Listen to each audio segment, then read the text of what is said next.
Ja.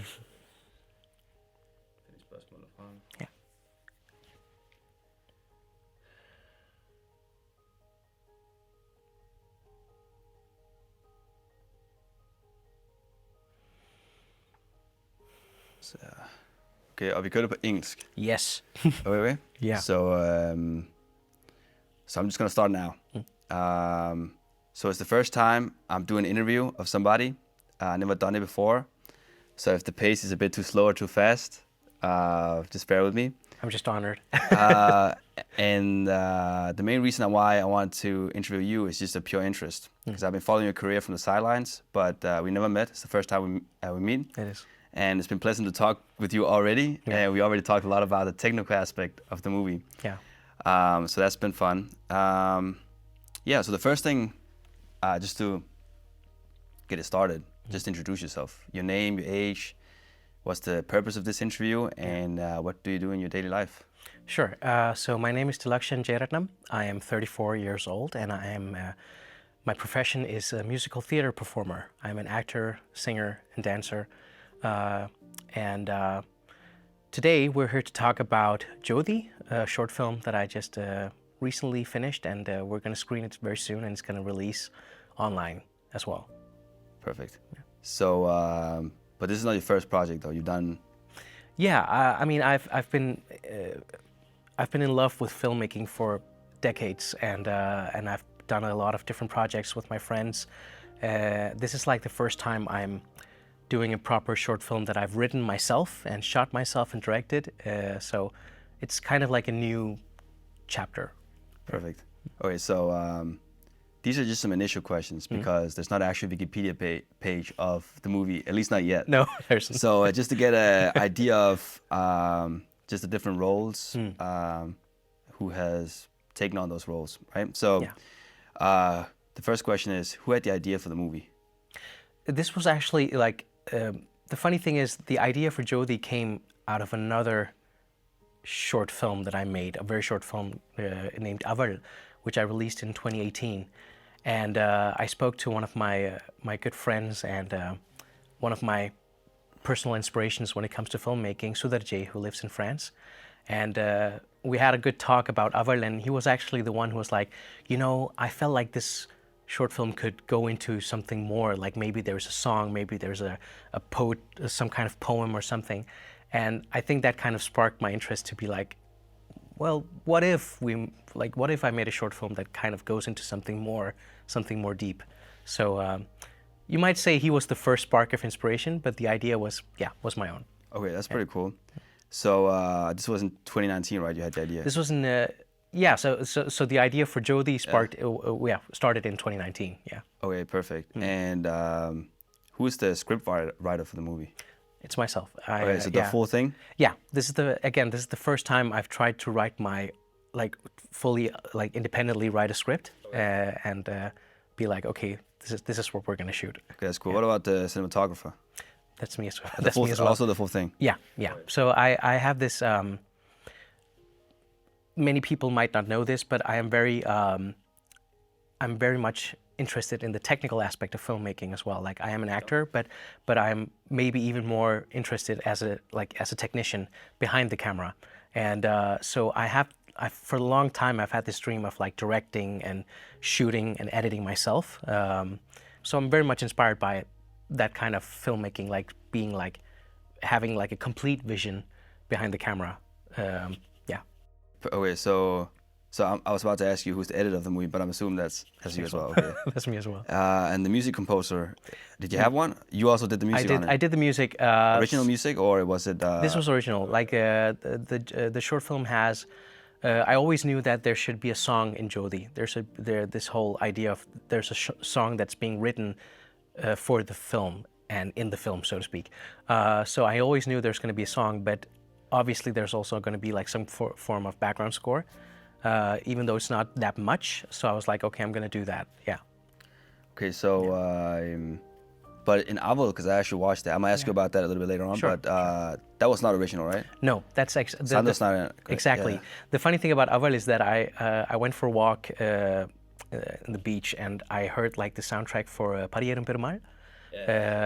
Amazing film. and I really loved the score that Santosh Narayanan did. And there's this one piece of score I listened, and I just got very emotional. And maybe it was because I was looking at the water or something. I was like very emotional, and the music inspired me. I was seeing visuals in my head when I heard that music. So I really wanted to shoot something and put that score underneath. So that was the whole inspiration for Aval. Yeah. Okay, that way. Okay. But did you think about? Okay, yeah. Well, I guess that was the inspiration. That's why I made it. Essentially, that's why I didn't pursue your own original music for it. Yeah, like that. For Aval, it was very purposefully not my own music, because I was like, I want to see this kind of visual for this music. That was the whole idea behind it. Yeah. That makes sense. Okay, so so which part did you not do then? If you did all the Well, I didn't act in it. Okay, so Yeah, besides I was purposefully only being behind the camera for Jyothi. That was like my dream. I wanted to be behind the camera. It's not that I really enjoy collaborating with different people, but I think for this film in particular, the vision was very much clear. So I was like, I'm going to do it in this way. With all different departments. Okay, so that was just to understand exactly the production behind it, I guess. Sure. Yeah. So just a small preface to the next sections that we're going to go through. There's about 3 sections. One is about the project Jyothi. Am I pronouncing that correctly? Jyothi, yeah. Jyothi, okay. Yeah. And then some technical questions. And if you want to gatekeep, you can gatekeep. If not, no. we're going to have that open conversation. book. And then just round it off with some broader questions at the end of it. So the first question is just how you feel. Are you nervous? Are you happy that you're finally done with the movie? Are you excited? What's the state of mind right now? Definitely excited, and also happy that I'm done with it, because I've had this movie in my mind for like 5 years, plus 5 years. So the thought of actually getting to see it, like I've seen the movie many times now because I've been editing it, but the thought of being able to see it fully done now, realized, that's a wonderful feeling. And yeah, I'm also nervous in the sense that we're gonna watch it. I'm not gonna watch it alone anymore. I'm gonna watch it with people in here. In fact, this is actually the auditorium where we're gonna screen the movie on the 11th, and so yeah, I'm definitely nervous about not the reactions, but it's just that feeling of sitting with many people and watching it together. Like it's something that was very sensitive to you. Now it's open up to everybody to. It's very personal in a way, and also for the actors who've done such an amazing job. It's such a personal piece of work, and now we're sharing it with the world. And even though I sincerely don't care about what people think about it, because again, this is my vision, but I'm still nervous about experiencing the movie with the film with a lot of people. Yeah, with everyone around you. So, so how do you classify this movie? Is it a short film or a film? And what genre is the movie? It's definitely a short film. It's 22 minutes, which is longer than I thought it would be. But yeah, it's a short film. In terms of genre, I think I would say it's kind of like a drama. Yeah, it's like a drama genre. It's very much about human relationships. Yeah. Okay, that's cool. So why the 14th of May? And is it a random day, or is it drawing a significance to your life? It's literally a random day. Yeah. The availability of the cinema, maybe. I knew. So the 14th is going to be the online release. We're going to do the screening on the 11th, and the 11th it's basically it's as simple as I just wrote to the entire cast. I'm like, I want to make sure everyone can attend, so we did a poll. And the 11th was the day. It was the day, the 11th of May was the date that worked for everyone. And I always knew that because I really want to release it. I want to bring it out to the world so I can move on to the next thing, whatever that is. So I knew that shortly after the theatrical screening, I wanted to do an online release. Okay, so there's nothing magical about it. It's just a... No. I'm not superstitious.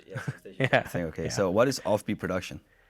Offbeat, it's my own production company. I knew that I wanted to have a, like my own label, so to speak, to release my filmmaking. So this is the first movie you released with... this is the official, this is the first production I've done with Offbeat Pictures. And I just knew that I wanted a label for myself, and yeah, this was the one to work with, yeah. Cool. So, so now we come to the essential questions about the movie. So, why is the movie called Jyothi? So Jyothi, without getting too much into the story, not that there's a spoiler or anything, but the thing is, the story is very much revolving around a daughter, a father-daughter story, and I knew that I wanted the name of the daughter to be the title of the film. And Jyothi is actually, my wife and I, we had like a long list of names when we knew that we were expecting a little girl, and Jyothi was in the top 5 of those names. We chose a different name for a daughter, but the name Jyothi always stuck with me. So when I knew that I had to, find a title for this film, I was like, I like this. And also because Jyothi means light, so there's something beautiful about that. There's something positive, something hopeful about that name. Okay. I felt, yeah. So that stressful process of choosing the name actually came handy here. It was really simple. I just literally took out my phone and I was like, we have a list of girl names. And I was like, Jyothi, there it is, yeah. Yeah. That's cool. So what is without saying too much and spoil the movie, but what is the plot of the movie? So the plot is set around, it evolves around an artist who is struggling, a struggling artist, and who hasn't been present in his family life, and he's facing the consequences of that. And yeah, he has a child, he has a daughter who he has been neglecting for many years. And it's kind of like his story of his character arc, so to speak. Like, how does he start the journey of redeeming himself, so to speak? That's like the main plot. Okay, that's pretty cool. So now to the next question, it's a little bit more personal. Yeah. But is it self-biographical or just a story that came to you? That's a good question. I think many people wonder that about this film, especially when they see it. Is it like a struggling artist? I guess you're an artist. So yeah, it's true. Is it like it is a biography? And the short answer it's no. It's not. It's not a biography. It's like. But it is definitely inspired by my own life in the sense that it's like a what-if story. It's like, what if my life turned this way? So the personal side of it is that in my life as an artist who also has a family, there's always these crossroads, like, is it art or is it family? And personally, I try to do whatever I can to bring art and family together. Like, I don't want to choose one over the other. And sometimes it's easier than others. But I was like, what if I was to only choose art and always neglect the family side of things? That was like the inspiration. So in another alternate universe, maybe if I didn't choose my family, what could happen? That's like the whole base for Jyothi, I would say. Yeah. So in that sense, it is personal, but it's not based on my life, so to speak. Nah, it's just how life could have turned out, or Exactly. a vision of that. Exactly. Yeah. Okay. Exactly. So. Yeah, I was about to ask you, do you have kids yourself? And Yeah. do you relate? And I guess... I very much do. But the funny thing is, when I got the idea for the story, it was in 2019. I was married, but my wife and I had no ideas of having kids back then. So it's kind of funny finishing the movie now when I do have a daughter myself who's 3 years old. I definitely relate to the story in a much more profound way. But yeah, the idea started when I was just a kid, so to speak, myself. Yeah. Yeah, 100%. So so it's a storyline that's kind of, I think it's very current and relevant today in some way, because there's a lot of, especially nowadays with online, and everybody can get camera gear and have iPhones, so everybody can be artists nowadays. Sure, so it's a little bit more accessible. So it's a lot of people experience, I guess. Yeah, some at least. I think you're right. I think it's definitely timeless in the sense that, here's the thing, that the story is set around an artist who's struggling, and there's musical elements to it, but at the core, it's just a story about human behavior and human relationships, right?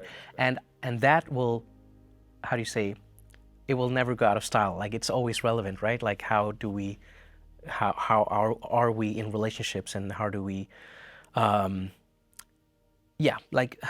it's something that never goes out of fashion, so to speak. It's always relevant, and that's why I felt like this story was relevant to tell. Yeah. Yeah. So you don't have friends or anybody that's kind of gone through, not in that fashion with giving up their families, but I've tried. People, and not necessarily friends, but in the business. Yeah, I mean, not to that extent of the character in Jyothi, but definitely. I mean, I have colleagues and friends who struggle in their own way, so to speak. You know, balancing everything, and I've went through it myself in my own way as well. So it's very relatable for artists in general, I think. Yeah. Okay, so now, okay, that's pretty cool. That's interesting, and it's yeah, it's interesting. I think there's a lot of artists in this world that's also misunderstood because if you're not a creative, you wouldn't understand what they're actually going through. True. So a lot of people would judge them, but there's deeper meaning behind it in some way. Yeah, it's true. I mean, we all go through something, right? Yeah. We all go through something, and I mean, I have no idea. I have no chance of knowing what is you're going through, and vice versa. So I think it's very important to be have empathy for that. Yeah. Cool. So the next question is about the casting. So so I think it's Stefeja and Sajan, correct? Yeah, Stefeja and Sajan. Yeah. Stefeja and Stefeja, Sajan. Okay. And Sajan, you already worked with Yes. Aval because Yes. I watched that, which was pretty cool. It was Thanks. what do you call that? Expressive short film? What do you call that? Yeah, There's no dialogue in it though. There's it's a silent short film. It's a silent, very short film. I think with Aval it was not about telling a story as such. It was just it was a feeling. It was a mood, so to So speak. just mood expression. Yeah. Expressive short film. That's a pretty interesting way of putting it. Exactly. Yeah. So why did you choose those two? Is it just the compatibility or maybe availability, or what is it? It was honestly. Let me put it this way. So the. So I don't know these people though. So No. It's from, I do. I've known them for many years. Yeah. So Sajan is playing Deva, who is like the protagonist, if you can call it that, of Jyothi. And when I had this idea of a struggling artist who is not the most articulate, he's not talking that much. He's obviously very talented as a pianist, but he's not talking too much, and his expressions should be very much in the eyes. Sajan came to me instantly because Sajan is he's a wonderful actor, but especially with his eyes. There's something about Sajan's eyes, like they tell stories, so to speak. So as soon as I started writing like a draft, I was like, he's the guy. And there are also definitely other advantages, like Sajan played keyboard as a child. So there's this whole idea of someone who's not a stranger to playing instruments was definitely a plus also. But mainly I just felt like Deva was very much Sajan because not too many words, but the eyes speak, like the expressions should speak a lot. Stefeja was also like when she's playing Divya in the film, and when I started like understanding the character, she just popped up in my mind instantly because like a strong woman, how do you say, a maternal figure, strong mother, strong woman, strong wife, so to speak. I don't know. I just like felt like this was perfect for her, but also kind of a departure for Stefeja also because she's acted in things we've done before, but this will be a different character, and I thought it would be exciting to explore a different side of her with the character Divya. Yeah. Wait, so how did they? So it's not a question that I've written down, but so how did they react to that? Okay, so how did they react to the fact that you had a project going on that you wanted to fulfill, and how did you tell them? How did you react? How did they react when they told them that you had them in your mind? So I can't remember if I texted them first or I just called them because again I know these people personally, but the funny thing is, I had this feeling that I had to sell the idea, but they were more excited than I was when I told them that I had this idea. For Sajan, he is an actor himself, so I think for him it was like, yes, let's do something different. Like he was very much the artist in him, very much was passionate about getting to do something different, I think. And for Stefeja, she hasn't done like acting in film for many years. So I think for her, it was like, she was very excited when I told her, and she was like, yes, let's do it and let's talk about it. Let's try to figure things out. So again, every single actor I called like for this project, they were like literally more excited about it than I was. And that was like very motivating for me. I was like, oh wow, they're really invested in this idea that I thought maybe only I was interested in, but that was not the case. So that was really exciting. That's I guess a good response to get when you start off a project. Yeah, really much. So so the relationship with the actors important to you, or as long as the movie is fine, you're okay? Because I'm thinking about I read that you watched Notebook, right? With Yeah. So I read that the lead actors in that movie, they didn't get along well at all. Oh wow, yeah. But the movie turned out to be an iconic, Yeah, a classic cult movie. So I'm Sure. thinking like does the director, does he needs to have a good relationship with the actors in order for it to turn out good, or? I mean, I don't think it's how do you say? I don't think it's paramount. I don't think it's vital for the outcome of the film, but I personally do prefer having at least a very functional professional chemistry with the actors, because theater, which I do professionally, but also film, it's all collaborative. It's all about working together, and chemistry. It's not vital, but it's definitely a huge plus, huge advantage. The Notebook, I didn't know that, but that's a good example. Like if they didn't get along, the movie turned out pretty great. You know, great. like So I don't know if yeah, one of those things where they kind of hated each other, but they Yeah. actually liked each other. I don't know if it was one of those things. You but- never know, right? There's a fine line between those two things, but it is important for me as a director to be able to, like, I don't want to talk too much to the actors in the sense that I really want them to, how do you say, bring their instincts and their intuition into it.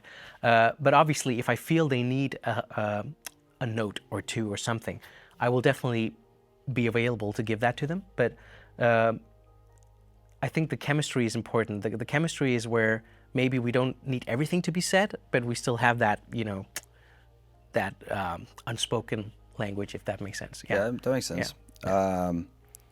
So you actually answered a lot of my questions there. So Yes. the next one is, you're working with friends, and it seems like almost all of the people associated with the movie are friends related to you in some way.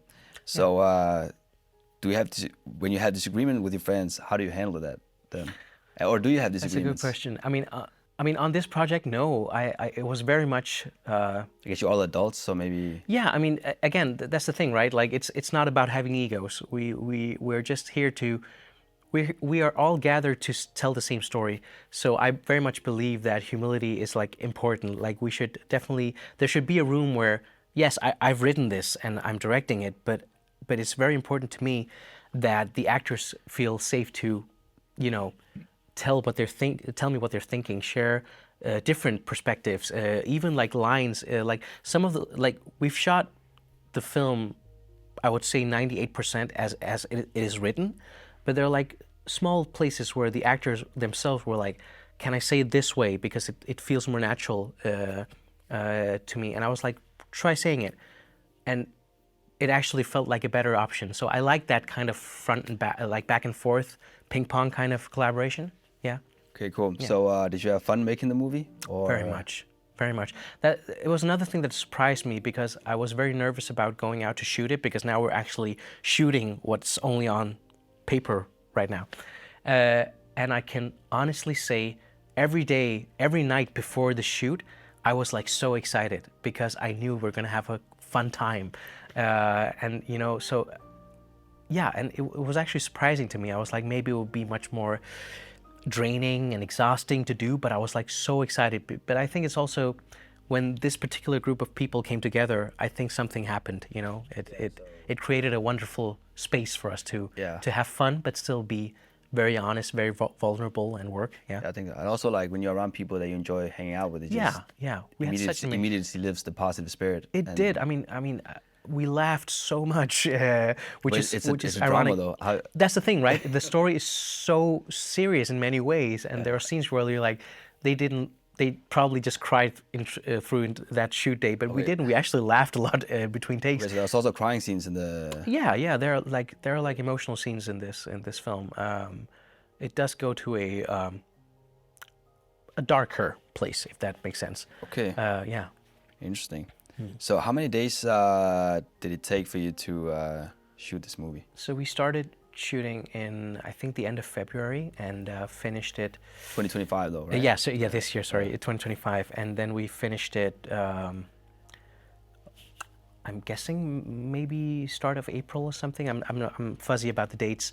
The funny thing is this is a kind of film that you could easily shoot in 3 days if you wanted to.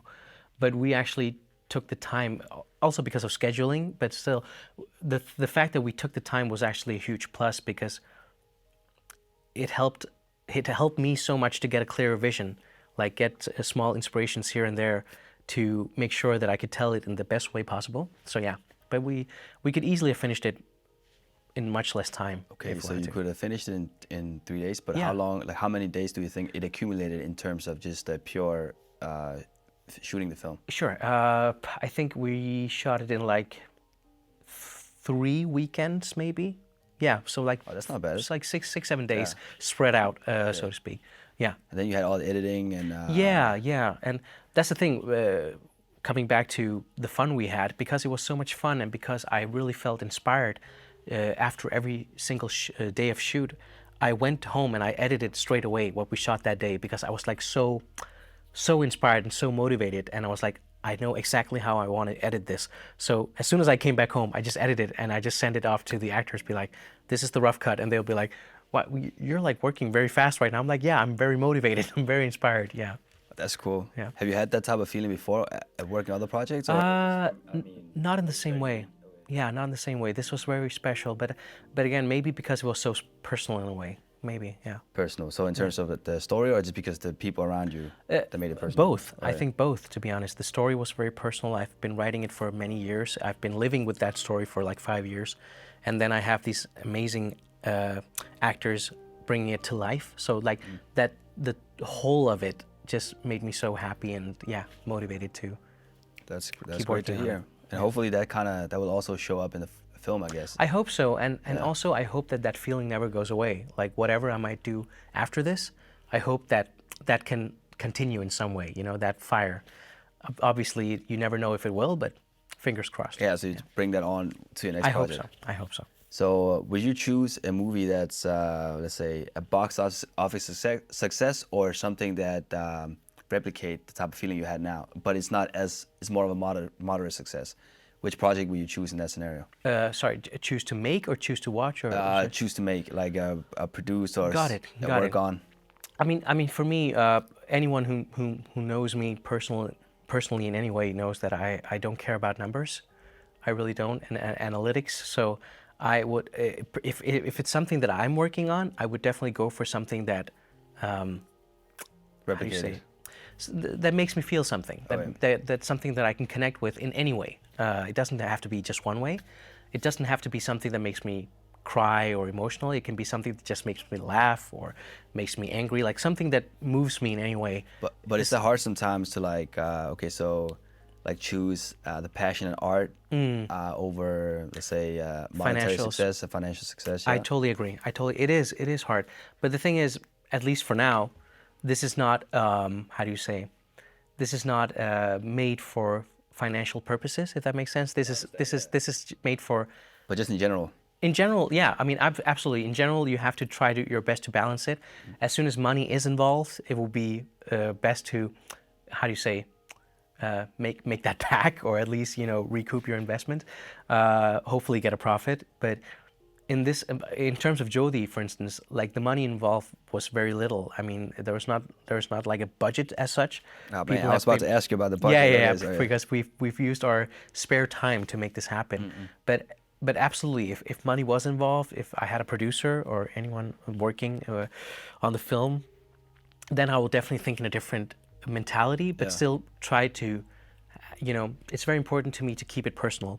At any time. So you almost always choose art more than the... Yeah.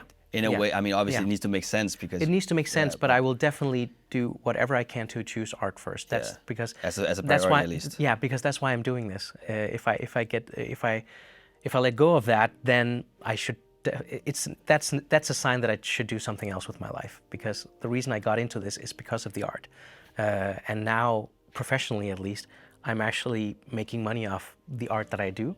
In terms of films, let's see if it can evolve to anything else. Let's see what happens. Yeah. So what is one shooting day that you remember more? So you only had 6 days though, but what do you remember more than the rest? Was there any specific moment that you just you highlight, or you would highlight? There's actually 2, but okay, I'll try to name them by ranking, so to speak. The most favorite was definitely, we did a shoot with Stefeja and Sajan at my house, and this is like this is my favorite scene because it's like the one filled with most drama, and I knew that I had to. I told them as soon as we started rehearsing. I told them, I need you both to get to a very dark place in this scene, because this is where it gets very real very fast. And we did like a lot of exercises. We rehearsed the scenes.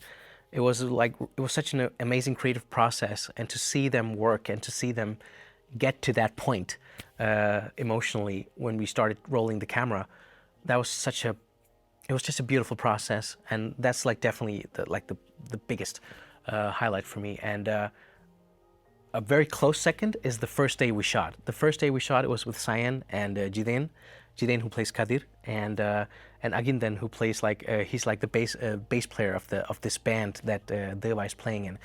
And I don't know why I did air quotes in band. It's a band, but yeah.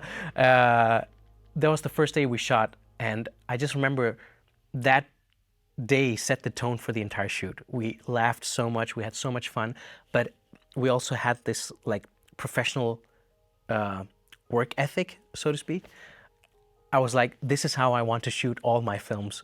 Hopefully, that's the feeling I got. So yeah, that's a close second for me. Yeah. So the balance between professionalism but still enjoying the process. Exactly. Right. Exactly. Enjoy the process. Be professional about it. Yeah. So I have not watched this movie, Paranoid Patient, but I remember seeing I think a trailer like a decade ago. Is that correct? Yeah. It's like I think the premiere was in 2013. So yeah, it's 12 years 12 ago. years. Yeah, it's more than a decade. Okay. So what was your role in that movie? So I played a character named Avinash, who's like how do you say, studying to be a psychiatrist. But besides that, I was very much on the technical side of it. We both Jide and Pratap and I, we took turns like shooting the film depending on who was in the frame. But I edited the movie and did the score for it, the music as well. Okay, so what about cinematography back then?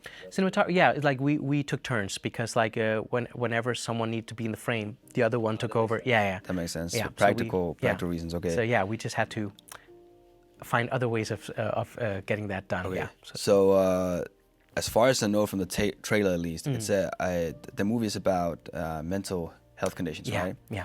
And this movie, as you talked about, is about a struggling artist and parenthood and I guess responsibilities. Yeah.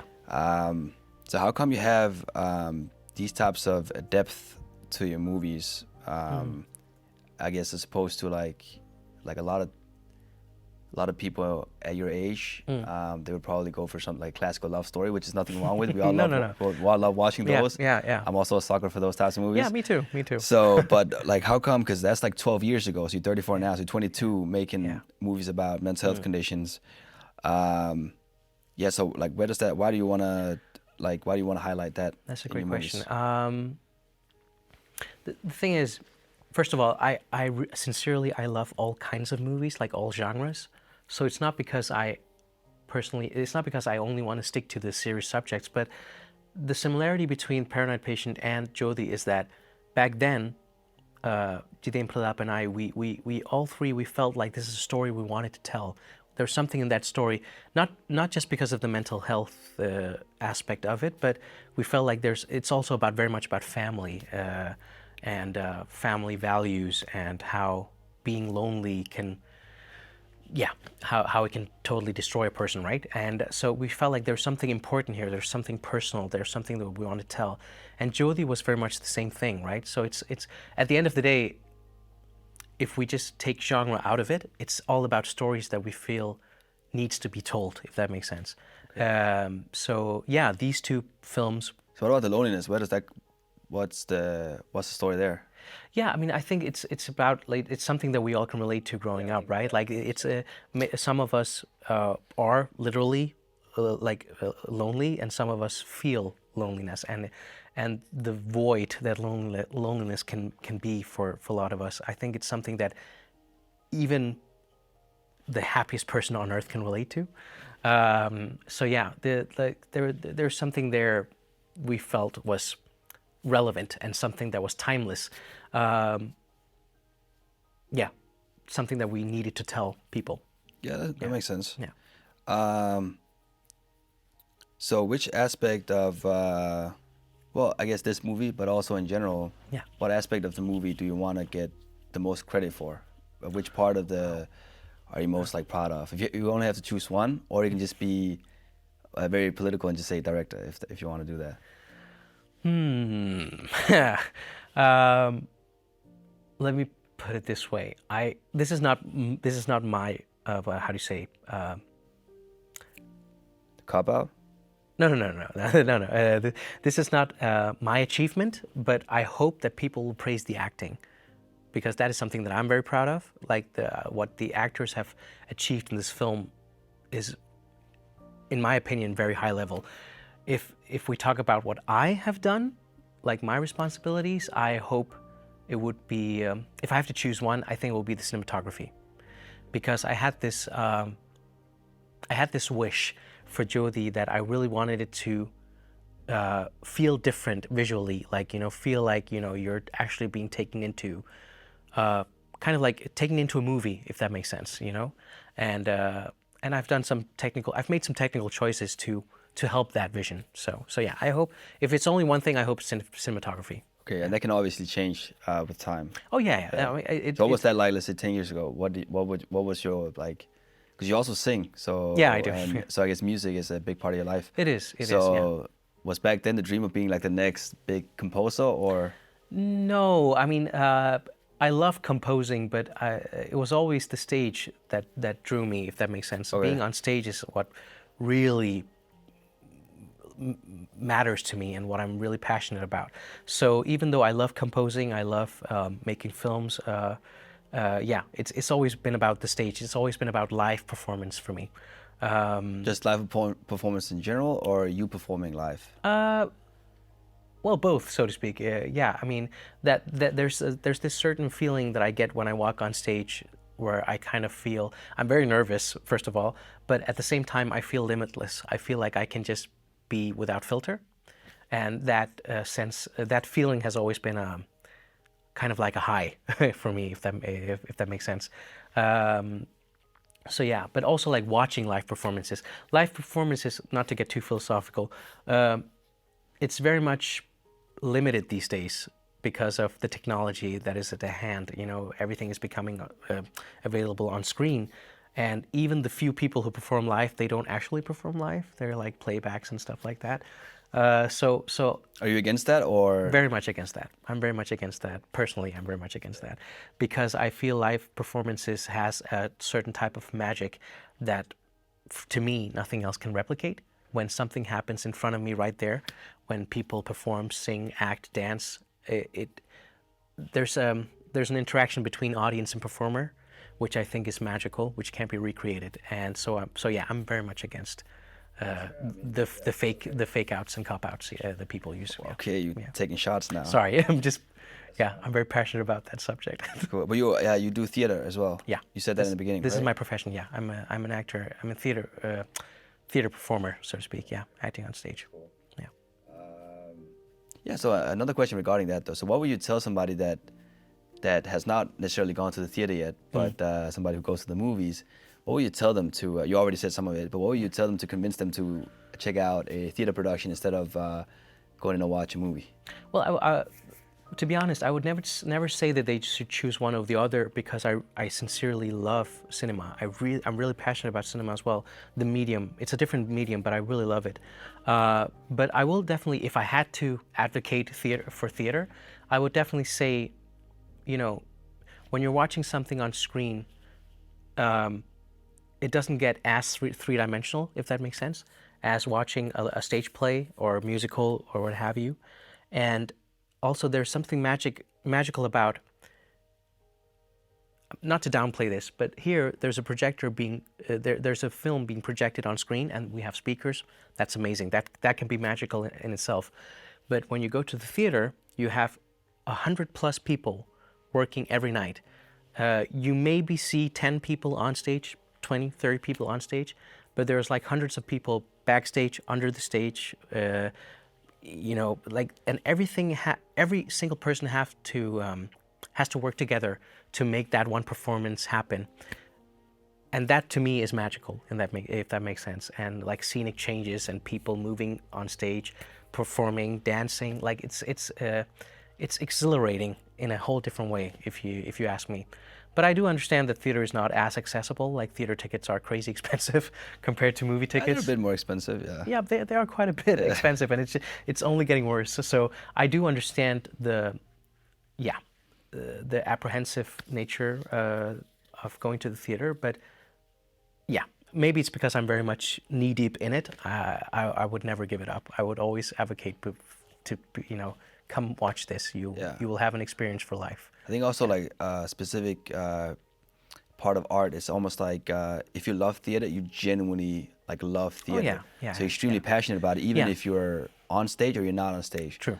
As opposed to movies, which are also phenomenal, but it seems like it's easier for everybody to digest compared to. Absolutely. So That's I think the thing. that's also why there's always kind of a market for theater, because the people that are passionate about it, well, they don't care about the pricing of the tickets. Very true. They just want to see the next thing people Very are true, making very because true. they understand the value of the production. I guess. But I totally agree. I do think, like you mentioned, I do think that movies have a much more broader audience, if that makes sense. Yeah, with broader appeal. Absolutely. So in 2019, you came up with the initial idea. Yeah. Who was the first person you told it to? Was it the guy in France? No. No, it was not Sudat. It was actually Antu. So my friend Antu Silva, who's based in the UK in London, we did, like maybe some people know, we did this small series called Film Technicians, like small comedy sketches. We're very passionate about filmmaking, both of us, and we've talked a lot back and forth. And back then, we actually started writing something together, a different project. And that's when I mentioned to him that I'm actually writing this thing with a struggling artist. And he was like, we call each other Taliva. He was like, Taliva, I love this. You should definitely do this sometime. But it took like 5 years to make that happen. But yeah. So yeah, he was the first person, I think. So would you do this movie differently now than what you initially thought out 5 years ago? I guess you got a daughter, like a lot of things happen. So would you have done something differently now, like rewatching the movie because you're a different place in life? You would have done something different with the scenes or expressions or the storyline or something? Well, it's definitely different compared to the idea that started 5 years ago, because it wasn't as, how do you say, it wasn't as layered. Like, it was much more on the surface level back then when I look in comparison. So it's definitely different, and that's exactly why, even though it took 5 years, I'm very happy that it took 5 years, because I feel that I'm much more in the right place now to tell this story in the best way possible. So the movie that is coming out now I wouldn't change a thing about it, to be honest, because this is exactly how I wanted to tell it, both in technical aspect, but also storytelling-wise and the acting, the performances, the great performances that the actors have delivered. But it was definitely different 5 years ago, no doubt about it. Okay. Yeah. Yeah, I think I asked that. Yeah, so this is more about you as director, somebody who conduct the movie. So what was your style of filming? Is it very free-flowing, or do you have a rigid style of filming? So everything is just planned to the slightest details and everybody got to follow it, or what's your take? So it's definitely not planned to the last detail, in the sense that I don't do storyboarding, and when I write the script, I don't have like an idea of, okay, I'm going to place the camera like this or anything. It was very much like a couple of days before the shoot of each scene, I would like look through the pages and I'll be like, okay, just to have an idea, I would be like, this could work like this, and maybe this could be an over the shoulder, this could be like a 2-shot, whatever that might be. And then on the day when we start shooting, I don't roll the camera for a long time, because I want to rehearse the scenes with the actors, and I let them do the scene, and I watch them intensely and be like, okay, how's Sajan doing this line? How's Jidane doing this line? How's Stefeja doing this line? You prepare prior to go out to the... Well, I sent the script to the actors way before, and I'll be like, I don't need you to know this by heart, but have a look through it, and when we meet up for the shoot, we'll rehearse it. We'll do the lines, we'll do changes if need be. and we'll do the staging, like the blocking, like, okay, do you sit on this chair? When do you get up? When do you go away from him? Or yeah, what that might be. And I watch the actors do it like a play, basically. Like I watch them do it, and I'll be like, okay, Sajan is delivering this line like this, which I like, so I would like to place the camera like this. So it's very much based on the actors. I want to see their performance, and I want to place the camera in a way that I feel enhances their performance and tells the story in the best way. So in that way, it's very fluid, but I also try to prepare the day before just to make sure that I have an idea to as a blueprint, if that makes sense, but it's not rigid. Okay, so what about the actors? Do they practice together prior to y'all meeting, or just they practice and then you meet and then you do it? Well, for Jyothi at least, they didn't meet prior to the shoot. Maybe just FaceTime or something? No, actually we didn't. They looked at the lines, and they always like called me if they had questions, but they looked at it separately, and then they met up on the shoot day, and then they tried it out, which I have to say, which I loved, because I don't like over-preparing, if that makes sense, because if you over-prepare, there's this risk of being very rigid about how you're delivering a line or how you perform it. And I want to make sure that don't have an idea of how you're going to deliver it prior to the shoot. If I'm doing a scene with you, I want to see what you're doing, and I want to react off of that. So if I've prepared too much, I can't listen to what you're saying or how you're saying it. That makes sense, yeah. So that's why I told them, be careful of over-preparing. If you want, know your words, that's fine. But don't be like, I'm going to deliver that line like this or anything. Keep it open. Is that common within movies, that's how it's done? Or I don't think there's only one way to do it. I think it's different from director to director and actor to actor. Some people really like to have it very rigid and be like, this is the storyboard. This is how we're going to do this. And some people are more fluent. I think for me, this is very much inspired by the theater world. Theater is very much about being present and listening to, again, it's happening live. You can't do a retake. So you have to be present. You have to listen to your co-actors and be like, okay, how are you doing this? So I can react off of it. So I was like, I wanted to bring that approach to the filming as well. That was the whole that's idea. pretty, so that's, yeah, your experiences from the acting, the theater world kind of helps you kind of... Very much, very much. I wanted to bring that here. Yeah. Yeah. So do you think that's a bit unique? Because not everybody has that type of theatrical... Well, I guess a lot of actors have that theatrical background, right? Yeah. I mean, I don't think it's unique at all. I think a lot of people do it. I have an idea, like you just really extremely prepare, and then you meet, and then you just kind of... But I guess it's not. That's a way of doing it. That's one way of doing it. Yeah, one way of doing it. Okay. I think I don't think it's unique for filmmaking to bring the theater world into it. However, I do know that there aren't a lot of people in the Tamil diaspora that we're part of who do have theater experience. So maybe it could be unique in that sense. That makes sense, yeah. In that sense, in the Tamil community, that it could be not unique, but maybe something different. Yeah, a bit more rare. Yeah, but I do think as time will go, because we have so many people in the Tamil community, pursuing art, I do think it's going to be much more the norm. But how did you pursue theater? There's not, as you said, there's not a lot of like Tamil people in theater at all, as far as I know. I mean, in my case, I saw a musical back in 2008, and I was like totally spellbound. I was like, oh my God, is this something that I could be a part of? And then I started doing it as a volunteer. Like you can do a lot of volunteer work in theater in Denmark and many other countries as well. So that's how I started out. I was acting like in my spare time, but I quickly realized that I wanted to do this for a living, because this is like the only place where I'm, at least professionally, where I'm really happy. So that's why I started pursuing that. That's pretty cool. What was the budget for the film? What was it? I mean, I bought food for the actors whenever I could. Okay. But that was like, that was like mostly McDonald's, I think, so it's not the huge... Well, the struggling artists, I guess. Yeah, I mean, there you go. It's very much meta. No, but I did have to pay to... there's this one scene where, as I mentioned, there's a song in Jyothi, and there's a scene where this song is being performed live by Niveda, who's playing Jyothi. And for that, we actually shot it at this venue, like a proper concert venue. And I had a friend of mine who's also a wonderful sound technician, sound engineer, Thomas, who I needed to set the lights and do some sound and stuff. and obviously to rent out the place. So we had a budget of, we had to pay, or I had to pay 1,500 kroners for that, like his, how do you say, his salary, but also like renting it out and everything. So that's like the main expense for this film. Otherwise, I've been very lucky in, you know, just shooting at home and shooting in a school where we didn't have to pay and stuff like that. Yeah. That's Contacts great. are very important. Yeah. Yeah. Sure. And so in terms of composition of the movie, are you very obsessive about each composition, or you just go to the spot and you just adapt to the scenery? In terms of like framing and Exactly. cinematography. Framing, yeah, pretty much. No, framing. I'm not that rigid, to be honest. I do very much take time to look at the location and be like, you know. You do that beforehand?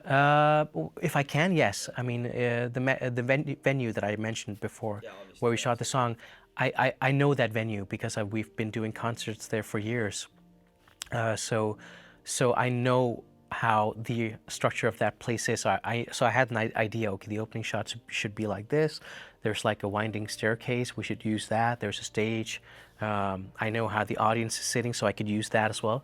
But we also shot in the musical academy where I studied as well, and there was this music rehearsal room, and they told me that they recently got like a huge grand piano in there, which we didn't have back then. So I was like, that's cool. We have to use the grand piano. It looks cool on film. So I had to go there on the day and be like, okay, that's where the piano is, and we can't move it, so we need to shoot according to that. So it's also about being very flexible. Okay. Yeah. So yeah, you had to make some changes. Oh yeah, absolutely. Okay. Yeah. I mean, filmmaking, I don't know who said this, but it's very true. Filmmaking is like 99% problem solving.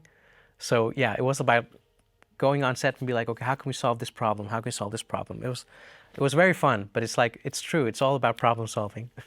Yeah. Yeah, so you already kind of answered it. How are you as a director? Easygoing or harsh, or a combination? I think I'm a combination. Okay. If I had to say it myself. I don't think I'm harsh, but I'm definitely, you know, because it's very rare that I don't know what I want, if that makes sense, what the vision is. It's usually pretty clear. So I can be very, how do you say, firm about that. But it's very important to me to stay humble and to treat people properly. So yeah, I am gentle in that sense, and I want to make sure that the actors feel safe so they can, you know, be creative, be vulnerable and open and perform. Yeah. 100%. Yeah, I think that there's a correlation between, you know, the safety and being able to be vulnerable. Yeah, exactly. It very much goes hand in hand, but also because I've worked with directors who are too gentle, too soft, to the point that their vision is unclear, and that is also a very unsafe space for an actor. You're like, I need some guidance, you know, if that makes sense. So that makes 100% sense. Yeah, so that's why I don't want to be. I want to be gentle. I want to be sweet. I want to be friendly. Yeah, also at that point, there's no point of having a director if he's not. Exactly, but I want to be direct, as the word suggests. I want to be very clear about what I want. And within that guideline or frame line, they can do whatever. Exactly.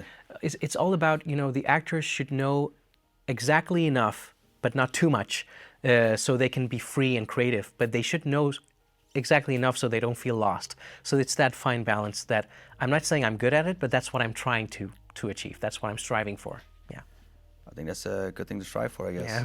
So that's honestly kind of concludes the questions I had with the actual movie. Awesome. But I have more questions. I don't know if you want to go through it or not. Go for it. Let's go. Okay, so I have actually a bunch more questions regarding you, but I guess we can take that another time. But this is specifically about the movie. So it's the technical question, the technical aspects of it. So the first question, we already talked about, honestly, all of the questions, but just for the ones that... It's okay. I love geeking out about these things. So the first thing is, which software did you use for editing and also for the musical composition? Sure. And why? Yeah, so I used DaVinci Resolve to edit the movie and color grade. I've been using Final Cut Pro for so many years now. Back in the day when we did Paranoid Patient, that was on Final Cut Pro, and I love it. But I had this feeling that I wanted to take my editing and my color grading to the next level, and I felt like I've used Final Cut to the extent that I could, and I knew that DaVinci Resolve is very much famous for their color grading software, and so I was like, okay, I'm going to try jumping over to this. So Jyothi is the first project I edited in DaVinci. And it was one. Have you using the DaVinci Resolve, or is there any struggles with converting from Final Cut to DaVinci? It was actually easier than I thought. I mean, DaVinci is definitely much more, how do you say, it's more complex in the sense that there's so much more you can do if you want to, right? But the thing is, now we're getting very technical, but I was very good at using like keyboard shortcuts in Final Cut. So I was like, okay, if I can just bring those shortcuts over to DaVinci, that will take a lot of the learning curve out of it. And I was able to do that. You can do custom keyboard shortcuts in DaVinci Resolve. So I was like, okay, cool, then I'm just gonna do that. So I was like very quickly starting to edit like I'm used to. It was once I got into color grading, I was like, oh, there's a lot here to learn about and to understand. And I still haven't learned like all of it at all. I still have a lot to learn, but I felt like working on something so specific as a short film was a good way to rehearse it, to practice it, you know, like having something specific to work on was really a good way to practice using that software. Yeah. And music, I've been using Logic for the longest time. Is it inspired by somebody? That's just that you introduced when you were using Logic, or using Logic. No, it was something. I mean, I started out using Cubase when I did music, when I made music with my sister back in the day. But once I started doing music alone, I just automatically went to Logic. I was like, you know, it's Apple's own software, and I used Final Cut also. So I was like, okay, maybe they could like, it's an ecosystem thing, I think. Yeah. And Logic is very user friendly, and to someone who's like not the biggest technician, it's a good way to get into it. Sure. So which camera did you use for the shooting, and why? Yeah, I used Blackmagic Ursa cinema camera for this for Jyothi, and how old is that camera though? It's old. It's like 5 years or 6 years since it got released first time. But I just saw the image and I just fell in love with it. It had like a very organic, very like the colors were, there was so much depth to the colors, and I was like, this is the look that I personally want to have in my films, you know. So that's why I went for that camera. And there was this guy who sold it used in great condition, so it was perfect timing. And also I wanted to get into raw video workflow. I wanted to shoot raw video. So I was like, you know, red cameras are very expensive. I don't have the budget for that. But also because the integration between Blackmagic cameras and DaVinci Resolve, because it's made by the same company, was so seamless, and you know, it just worked. So I was like, this is the way for me to get into this kind of workflow. Okay. Yeah. So we already talked about a little bit about the, I guess that you wanted to shoot raw. So which frame rate and resolution and picture profile do you use for the movie? Yeah, so picture profile, it was just Blackmagic RAW. There's like, and then I started color grading off of that. Oh, yeah. You know. So how does this? It looks like a normal standard like log profile. How does that look? It is. It's a very flat log profile. And when I take it into DaVinci Resolve, I did the color space transform, and I actually used Airy log. They're like LUT, so to speak. To make Rec 709 or exactly. I used that as a starting point and then graded off of that. You can do that with raw. So raw just kind of works with everything, just depending on which look you want, or. I think it definitely gives you the information, right? But you can color grade it depending on your machine. You can color grade it basically like any other footage, but it just gives you a lot more flexibility. So in Jyothi, for instance, I had some struggle with natural light, so I had to shoot it, and it was like very noisy. But because it was raw, I could do really great noise reduction in post, and I could like change the ISO if I needed to. So all of these things helped me to create an image that I could, that I wanted to have at the end, even though I struggled on the day of shoot because the sun was going down quickly during the winter time and all these things. So when you were outside shooting, did you also bring lights with you there, or you just ambience? Okay. I did bring lights, but I used it very minimally because I love shooting in natural light. But I used it for mostly some of the interior shots. I used a bit of light to control the light better. But whenever we were outside, I actually just shot with natural light. Yeah. Okay, and the frame rate and resolution? Yeah, frame rate 24 frames. Not any particular reason. I just usually shoot in 24 frames, so that's why. And the resolution was 4K DCI, scope actually. The Blackmagic camera is able to shoot in 4K DCI, which is like, it's like Ultra HD but a little bit wider, which I thought was more pleasing look for this. If you watch that on television, you will have the black bars on top because the letterboxing, because TVs are not set to 4K DCI. But yeah, I felt like that would be a good look for this film. That's why I wanted to shoot it, and I knew that when I delivered it, I wanted to deliver in CinemaScope, so that's why I thought it would be a good starting off point. Okay, cool. Yeah. So, which lens did you use mostly for the project? Was it a prime or a zoom? Yeah. And the focal ranges and what type of lens as well? Yeah, so we can start with type of lenses. I shot anamorphic. I've wanted to shoot anamorphic for the longest time to experiment with it, and I felt like with Jyothi, with the world that I knew this story would have, I felt like anamorphic lenses would be a good way to go because it has like a lot of character. It's so not for people that don't know what anamorphic is, because I'm not 100% sure either. So sure. What is it exactly? So now we're really getting technical. No, but they're basically, you can put it into two categories. We have spherical lenses and we have anamorphic lenses. Spherical lenses is like the one we're shooting on right now. It's like it's used very much in photography, but also very much in cinema and videography. The thing about anamorphic is that it shoots an image which is much more squeezed, and then in post you de-squeeze the image. And what you're able to do because of that is get a much more wider image. You've seen this definitely in movies. Maybe you haven't thought about it, but you see it in a lot of, especially Hollywood movies. They shoot a lot of anamorphic. They have this very distinct widescreen CinemaScope kind of look. And when you look at the flares of light sources, they do like the streak. Like if we have a light source here, if it's directly on camera, you'll see like a streak going through it. It has a very distinct look, which is very I hate that word, but cinematic to me. So yeah, I wanted to experiment with that technique of shooting and trying to de-squeeze an image afterwards in post, and what kind of challenges that would give. The thing about anamorphic is that it has a very it's not clinically sharp. It has a lot of character, like especially in the side of the frames. Like the center of the frame is usually very much in focus, but in the sides it can get a bit blurry and swirly, and I love that look personally. So I wanted to work with that. So yeah, I shot anamorphic, and I shot with a 34mm and 85mm just to make sure that I have something that was more wide, but also something that got a bit more close. You know, when we had like these very emotional moments. Close-ups. And what did you ask? Sorry, lenses, lens type, focal lengths. Was there anything else?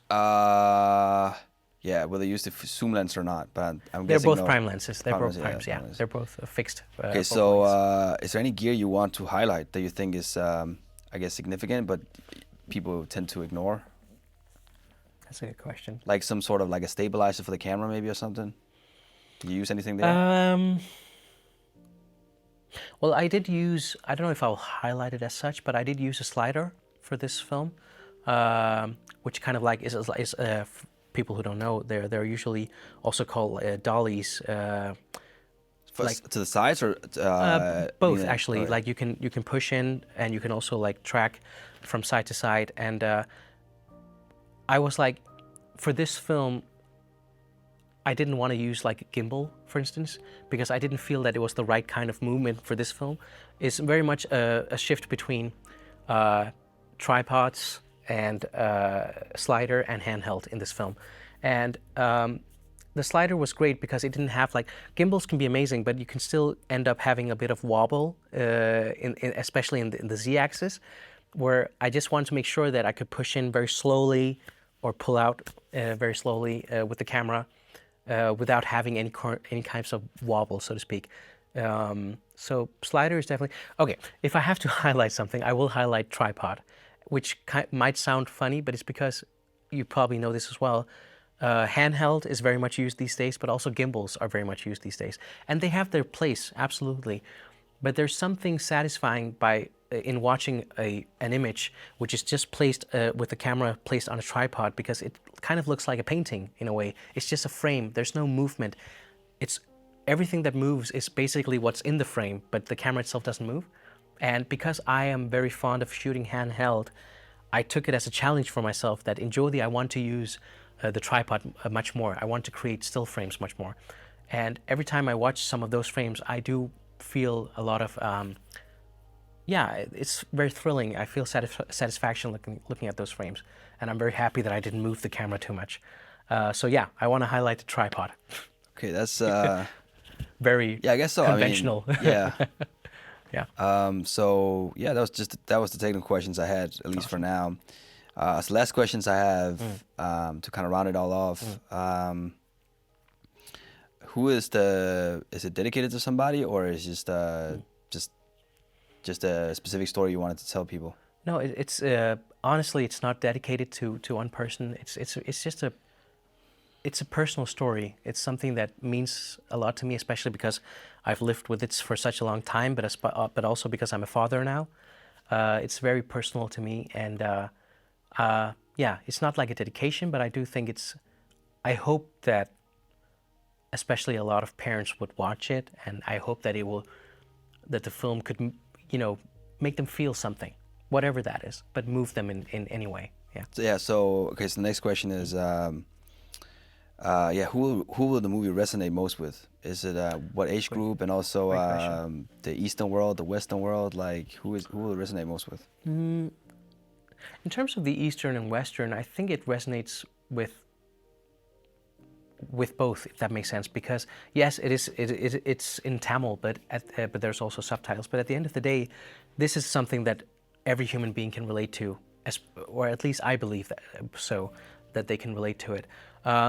In terms of age groups, I do think it is definitely more relatable for parents, especially like new parents, so to speak, newlyweds, maybe even.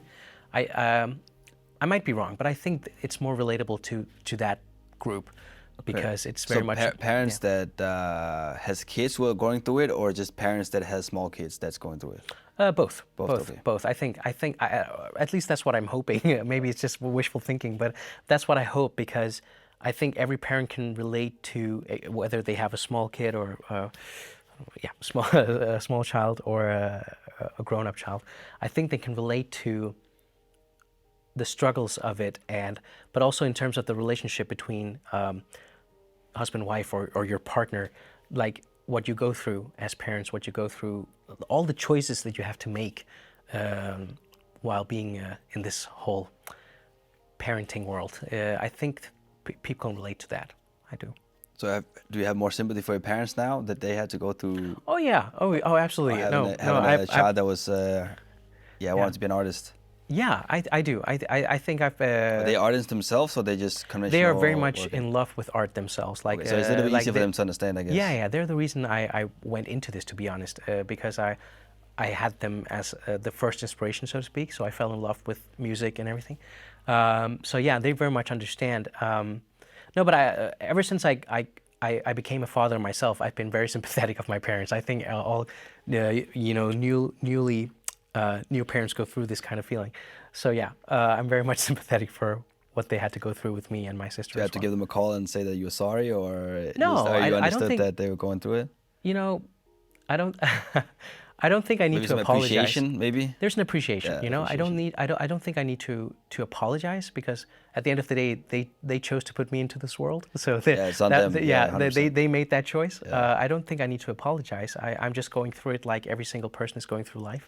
But I do appreciate them, and I mean, yeah, I think thank you would be an appropriate word, but I think it doesn't need to be said, if that makes sense, because there's a bond there. There's an appreciation. I believe more in showing the appreciation instead of saying it, if that makes sense. Yeah, so, yeah. Let me think. I think we pretty much covered most of it. Sure. Yeah. So maybe just has there been any specific movie or director that's been an inspiration for you, and also you took a lot from making this movie? Wow. Yeah. If you had to choose, let's say Tamil and also American. Oh wow. Sure. Okay, let's start with Tamil. If I have to choose one, it's Kamal Hassan. Kamal Hassan is as director. As director, yes. He directed Virumandi. He directed Vishwarupam. Okay, yeah. Yeah. Oh, Vishwarupam, yeah, I knew that. Yeah, Where yeah. it was 7 characters, right, or something. No, that's Avadaram, where it's 10 characters. He didn't. He wrote that, but he didn't direct that. No, but as a director and a writer, as a writer-director, Kamal Haasan is probably the one I would choose. He has a profound sense of filmmaking that, at least to me, is like very inspirational, and the fact that he also acts in some of those movies, I'm like, I don't know how he does that, but yeah. But I'm very much a fan of him as an actor, but also especially as a filmmaker. Okay, what do you think about Gautham Menon? Oh, now we're trying to no. He's honest, like, isn't he like, especially our generation, is like one of the favorite. Oh yeah, favorite, I think he is. directors? I think he is. Let me put it this way. I really enjoy his early films, like Kaka Kaka and Virtiyadu Vilayadu, and even Varnamayram. Like I think he's made some amazing films. But you forgot to mention like the most important one. Vinitani Varavai? Yeah, exactly. Yeah. That's wild. It's a bit wild. It's a good film. It's a good film, but it's definitely not amongst my favorite that's personally. crazy. It's That's just fair. I personal mean, taste. it's, But yeah, it's difference of opinion, I guess. Yeah, but it's definitely it's a beautiful film. I remember watching Vinitani Varavai and the cinematography. I was like, wow. Exactly, it's cinematography for sure. I mean, Oh yeah, the it's cinematography is amazing. like one of the most beautiful Tamil films made visually. I totally agree with you on that. But yeah, I think he's a great filmmaker, especially his early work. But when I watch his recent films, I'm like, I feel like I don't know. I can only அவனவன்ட கஷ்டம் அவனுக்கு தான் தெரியும். Like I don't know what he's going through, obviously, but I feel like he's very much stuck in his own style. He's stuck in the whole voiceover narration kind of thing. You had that one with Danush, the exactly. It was a weird movie. It was, right? So that's the thing. Different. Like that's the thing. But again, I don't know what he's going through on a personal level, but I'm just speaking from an artistic point. I'm just not feeling it anymore. The same goes for Mani Ratnam. I love Mani Ratnam's movies in general, but I feel like the last 4-5 films or something, they don't really speak to me as much as yeah, he made Iruvar, which is one of my favorite Tamil films of all time. I don't think I watched it. I would recommend you watching that. It's incredible. That's Tamil. What about American?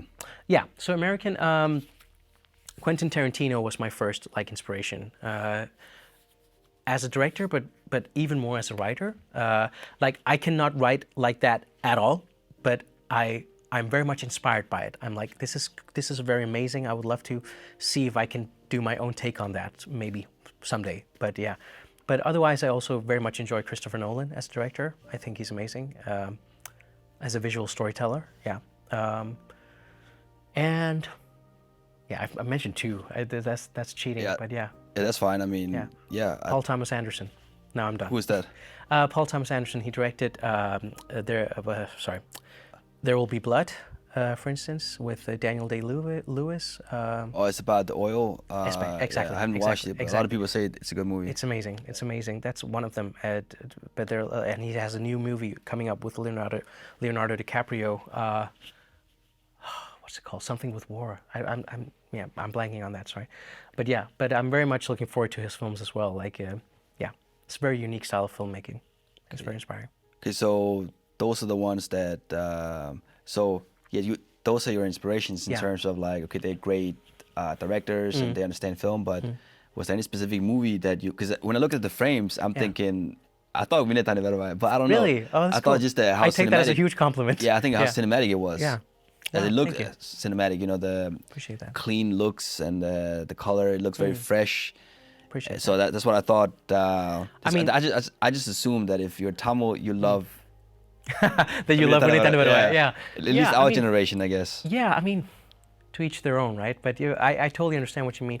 And don't get me wrong, I didn't think of Vinitani Varavai when I had to shoot Jyothi, but I wouldn't be surprised that in some subconscious level that some of those frames from Vinitani Varavai stuck with me, because it is really a beautiful film visually. So I'm sure that some of those frames have been in my subconscious, and I drew from that when I had to shoot this film. But I really appreciate that. That's a huge compliment. I think that's the questions I had. I had more questions, but I think that's probably going to be another time. I think I want to keep it. We can definitely meet another time. I think so. This is fun. So I think that's it. Unless you have something that you want to add, or No, something we I want don't think so. tell people, or I don't think so. No, I'm just yeah, I'm very excited to finally get to share this idea Oh yeah, so that maybe I had in my head. maybe with also people. what's the end game here? So you made this movie, and then what's the progression here? So you make this movie, and then you want this to be, you want to make maybe a full length movie of it, or do you have another idea? You want to make it even bigger than this movie, or what's the idea I here? would love to do like a feature film at some point, direct a feature film. Tamil or English? Both actually. I am very much in a Tamil zone at the moment. I want to do more Tamil projects. I don't know why. Just I feel very passionate about it. But I'm open to anything. Even Danish projects will be amazing. But I'm writing currently. I'm writing another script, and initially it was thought of as a miniseries. But I'm more and more warming up to the idea of it becoming like a feature film.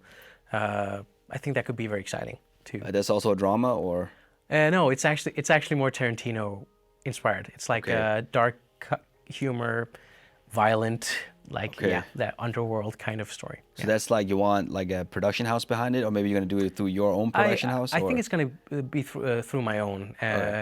Let's see how that goes financially, but yeah, I'm going to do it through my own. Okay, perfect. I think that's it. Thank you. I appreciate you want to take the time out and rent. I guess you have connections at least to get the cinema. Yeah, I texted them. I was like, can we film it here? And they just said yes, let's do it. So yeah, but thank you for taking the time. I really appreciate it. This has been fun. Cool. Yeah, that's it. Appreciate it. Thank you. Thank you.